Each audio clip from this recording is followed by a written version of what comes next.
boxing match. What's the process been like? Has it been fun, frustrating, difficult? What's it been like? It's been a lot of fun. I mean, to adapt from five-minute rounds to 12 threes has been different. We've had to adjust some things in preparation, but it's been very enjoyable. It's like everything's refreshed, so we've had a great time. It's been a great training camp, a grueling training camp, multiple fights in the training camp, and we are ready. What's the process been like in terms of becoming a boxer? Because some people are saying, you know, it might be better for you to not try to actually become a boxer in this short of time, but do what you normally do and just adapt a little bit. Yeah, I've been lacing up the gloves my whole life. People think I'm a day one novice or something. I'm a multiple weight world champion, multiple weight world champion in multiple organizations. So I've been lacing up the gloves my entire existence. So of course we will come with a different approach than people are used to. We will paint many pictures inside the ring, and that's it. When you talked about in LA, you mentioned the footwork, and you said doing capoeira and karate and all different things. What impact do you think that has on him when he's standing and expecting the guy moving one way, and then you're kind of doing that stuff? You said it best.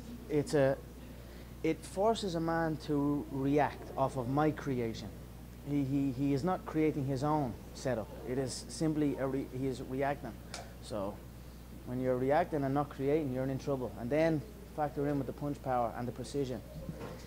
And it's not going to end well for Floyd. And it's not going to end well for all the people who are doubting me and so convinced that this is what it is. And I am just looking forward to post-fight educating the entire world once again what true martial arts is. You had said at one point when you were talking about fighting him that you were concerned about Bayless as a referee. I think, you know, it was your team that was concerned about Bayless, correct? No, I mean, not necessarily concerned. There's no concern. It's just simply his views. He went public on what he thought the fight was. He dismissed it, or like multiple people in the boxing industry. So straight away, he can't be involved in the event. If he has a conflict of interest in it and he is a certain way, you cannot be involved in it. So that was simple. My question out of that, Conor, would be then: are you concerned about a boxing-specific referee who may not understand those movements you're doing? Of course. And when you're doing that, would say, "Hey, let's go, you know, fight and try to get you to fight in a more traditional boxing manner." Everything is legal. Everything is legal that we have been doing here. I mean, we have brought in. I've had a referee present at every single spar. I've had a Hall of Fame referee, Joe Cortez, here in Vegas. I mean, if that doesn't show the boxing community that I'm taking this seriously, taking these rule sets seriously, and looking to abide by this, and of course I'm going to play to the rules and I'm going to implement my own stuff, but we are prepared. I mean, you don't have. Go ask Joe. Go ask Joe what the preparation has been like. You know what I mean? We are prepared here. So he's my neighbor, right? Yeah. So it will be unusual to everyone watching and to Floyd, of course, but that's not my problem. So they will study it after it's done. Conor, what's your response to Paulie in camp and what he said about you? It shows his character, in my opinion. He was looking for an exit. The spars were not good for him. He took a lot of head trauma. Straight after it, we were worried. The sparring partners were actually telling us when he was dropped back to the home that he was stumbling out of the car after the 12-rounder. He was knocked down. He was flattened against the ropes. Multiple times the ropes kept him on his feet. We were worried about him. We thought the worst was after happening. You know what I mean? He was certainly badly concussed. And then he just got out of there and went running. And I don't know. I mean, I don't mind Paulie. He came in. He spoke a hell of a game previous. Very disrespectful to the skill set. Very disrespectful to the discipline. But no matter what a man says, if they show up and try to answer that and try their best, you've got to give respect, and that's what happened. He showed up, he tried his best. It didn't go his way, he got his ass whooped, he got his pride dented, and then he wanted a way out. What better way for a guy like him to exit under a load of questions and mysterious, you know what I mean? So, under a load of questions, so... What's your response to the way he says you've been treating your sparring partners as far as the house they're staying at? I think it's ridiculous. I mean, we have multiple houses over here. He can say what he wants. The guy is a mouthpiece. I don't know what else to say. He came in, he got his ass whooped, he got his ego badly dented, and that's it. I mean, we sent the footage of the knockdown. We sent the footage over, and I don't think they are refusing to show it. So he was flattened. What can I say? He got his ass whooped. But I like the guy. He's all right though. He's kind of like a lovable mouthpiece. Do you know what I mean? But he's all right. You know what I mean? So, but it did not go well for him. So, when I was hearing all the stuff he was saying, I was like, it's concussion talk. The man is badly concussed. I mean, look at his face. He was bust up bad. As far as the images that got leaked, let me clear this. I didn't leak no images. The image I leaked and the image I released, the only image I released was the original one where my hands were behind my back. And that was in response to the comment where he said, he went on a big quote, and one of the comments in the quote was, I will beat him with one hand tied behind my back. So I released one picture with me whooping his ass with both hands behind my back. No connecting to the face shots, no him getting slapped around the ring, nothing like that. After the second one, he went on his world tour, or after the first one, he went on his world tour and came back. He got his ass whooped and he got dropped. One of the pictures got leaked. I don't know how it got leaked. When I found out, I pulled it back.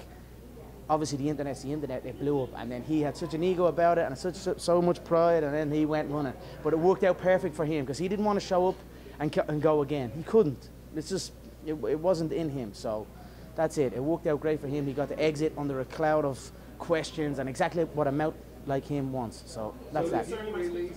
Sorry? Any concern he might speak to Floyd? Let him speak. I'm sure he has. Let him speak. You can't prepare for me. You can't prepare for me. You can't prepare for the movement. You can't prepare for any of it. He can sit here and watch this, and I'm sure he has been watching that. Let him watch. Let him try and study. But you cannot prepare for this. There's nobody in the game that moves like me, that strikes like me, and that has the confidence like me. So let them speak. Let them talk. It's all good. Can you describe how you're going to take on Floyd? Do you envision it? Do you see it? I'm going to knock him out bad. I mean, he's too small. I know he's fast. I know he's got good reflexes. I know he's experienced. I don't care. I hit you, you fall, and that's it. He will be unconscious. If we go 8 rounds, or if we go 8 ounces, which we are very close to, I believe, there's commission hearings and all, so I'm very pleased about that. He will be unconscious inside 2 rounds. Really 1 round. Only for the 10-second count, I will give him maybe surviving into the second. But if it's not, and it's 10 ounce, maybe four rounds. But under 4 rounds, he is certainly unconscious, and that's it. Just to finish up on that Paulie thing really quick, Chris Van Eerden also made the same comment about you, and both of those guys said it was dirty pool to release. And I know you said you didn't release Paulie, but Chris Van Eerden made that same comment. They released first. Chris Van Eerden, that guy, shook hands. Such an honor. Really nice guy. I was like, yeah, thanks so much. We had a great training session. I was like, oh, he's a nice guy.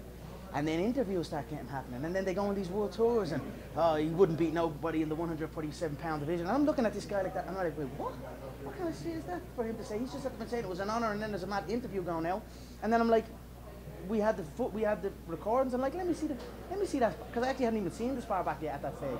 It was like straight away when I left the place. It was like interviews and all this. I mean, this comes with the territory when I'm at this level, so I get it. But this from a face-to-face respect, and then a disrespect. He can't last, and he can't do this. I'm like, what?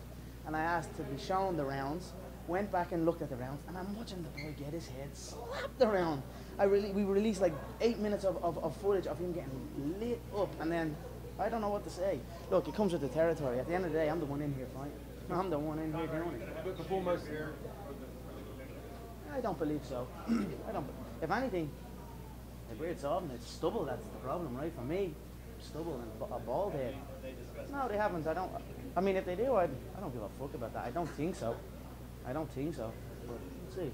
Before most of Mayweather's fights, has the opponent beaten mentally before they step into the ring. Part of the battle for you was always going to be avoiding that. How do you feel you've shaped up in that regard? He keeps talking about under the lights. Oh, he keeps saying he looks good in the gym. I look good everywhere. I look good in the gym and I look good under the lights. In fact, I look better under the lights. So I am comfortable in this. This is my life. I have been under this spotlight for a long, long time in these mega events also. So I feel you've taken him out of his. Of course I have. You all know. Listen to his words. Look at his demeanor, his energy levels. It's a man that's accepted. So that's it. Conor, when you first started fighting, was it your goal to become a master of self-marketing? Because I believe that we have the 2 best self-marketers in the sport, you and Floyd. How did you go about doing that? No, it wasn't a goal, let's self-market. I'm being who I am. I'm working hard, I'm scheduling bouts with opponents, and I'm telling them what I'm going to do to them and how I'm going to do it, and then I'm going and doing it. And then the train just kind of rolls with it, and it picks up steam as the predictions keep coming true, and the world, like, I don't know how many times I've shocked the world right now, and I'm going to shock it once again on August 26th.